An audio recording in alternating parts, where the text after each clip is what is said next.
According to the 2016 fiscal yearly budget request, NASA is wanting about $18.5 billion. What would happen if we, I don't know, doubled it?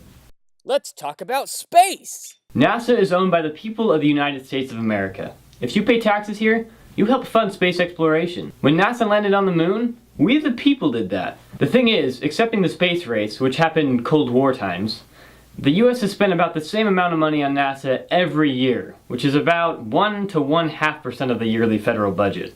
Currently, that's about $18 billion, which sounds like a lot, but in comparison, Americans spend about $27 billion on pizza annually and $97 billion on alcohol. So that got me thinking, what would NASA do if the government gave it a few billion extra bucks? Well, according to Jeff Matthews of the Space Frontier Foundation, a well-funded NASA could send more crew to the International Space Station, provide money for commercial space flight, boost deep space human missions, and help us send a robotic mission to Europa. Because of the current budget, however, we can't even staff the International Space Station fully. If NASA's budget was doubled, or even tripled, it would still leave it $10 billion less than the Department of Education, and $12 billion less than just the Intelligence Division of the Department of Defense. If money were no object, NASA could invest heavily into new technologies. They could maintain the ISS after 2024 when it's slated to be abandoned, and fund the human space flight program.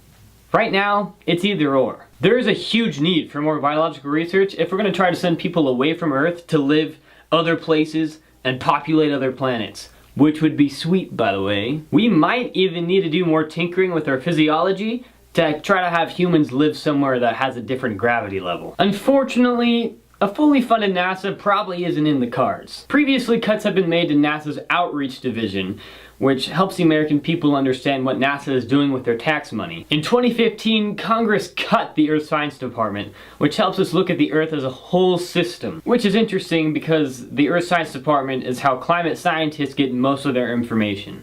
And Congress cut it. Nice job, Congress.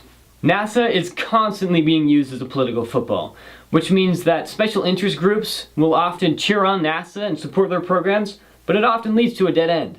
What is really needed is a real conversation about goals and strategies. Instead, a triple budget could mean a man landing on Mars in the late 2020s, sustained exploration, and significant value for the beneficiaries of NASA. What beneficiaries? Well, I'm glad you asked. Well, the taxpayers for one, but also private companies like SpaceX, Northrop Grumman, Boeing, Raytheon, Global ATK, and dozens of others that are all contracted through NASA. Which means there's a real return on investments for these tax dollars.